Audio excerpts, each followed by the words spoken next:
Hello, everyone. Pastor Cheryl here. I'm excited to start this week off of our Summit Up devotionals, and we're going to be looking at the 23rd Psalm. We're going to be unpacking this thread because the Lord is my shepherd, and we're going to be looking at this passage that we know is quite familiar for most all of us. We're going to be using the Passion Translation because there's some different wording there that may open up the depths and the truth of this wonderful passage of scripture to us. When we look at the first verse in this psalm, it says this: "The Lord is my shepherd. I always have more than enough." In other words, I lack nothing. As we unpack this psalm during the week, I'm going to ask that you would take special note of all that is provided by Jesus, our good shepherd, for those of us who are following him. Let's take a quick glance this morning, shall we? There are green pastures that provide rest, quiet waters that refresh. And then he guides us along the right path for our lives. He's even promised to walk with us through the darkest of valleys. And my friend, the list goes on.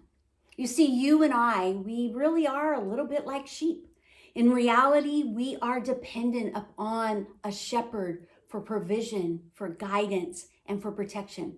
Oh, I know that within our own human ability, we can do certain things ourselves. But if we really want that rich and satisfying life that Jesus has said we can have, we need someone larger, someone more powerful to lead us. And you and I, we have been invited into this type of relationship with Jesus, our Good Shepherd.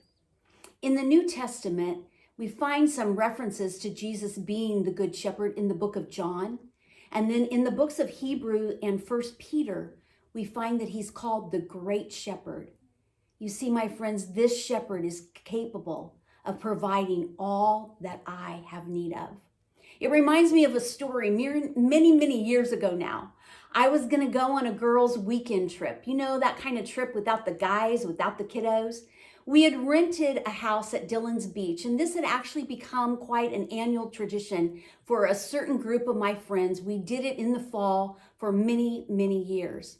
But one particular year, I was having to make a few different arrangements. That was because I had gotten a new job. I didn't have any time coming, and the group usually left on Friday morning, so I decided I needed to drive myself.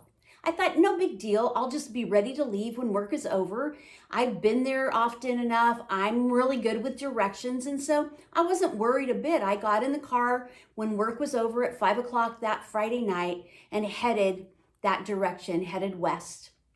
I got up out of Petaluma and I was doing great, and it got dark and there were no street lights and it was pitch black. And I found myself circling around and around, coming back to this small little town with just a handful of buildings several times. I knew there was a turn I needed to take, a turn that I had taken many times before there, but I couldn't find it. That turn was wedged between two buildings. It was a turn to the left that would take me west and north, but I couldn't see it because it was so dark. I kept circling around and around. I did finally make my way, but I don't know if you have ever felt like that in the journey of life, that you think you know where you're headed. You think you know the next season. You think you know the next turn and the next step. I think we may all be feeling that way right now. But here's what we need to know is that because the Lord is our shepherd, he will lead us. He will provide for us. He's going to guide us, and he's promised to bless us. As we continue to lean into his ways, as we continue to listen to his truths, and to place our hearts and our minds towards him, for all of our tomorrows, we will have all we have need of. And that's where I'm choosing to live today. I want to invite you to join me right there. Let's live with contentment.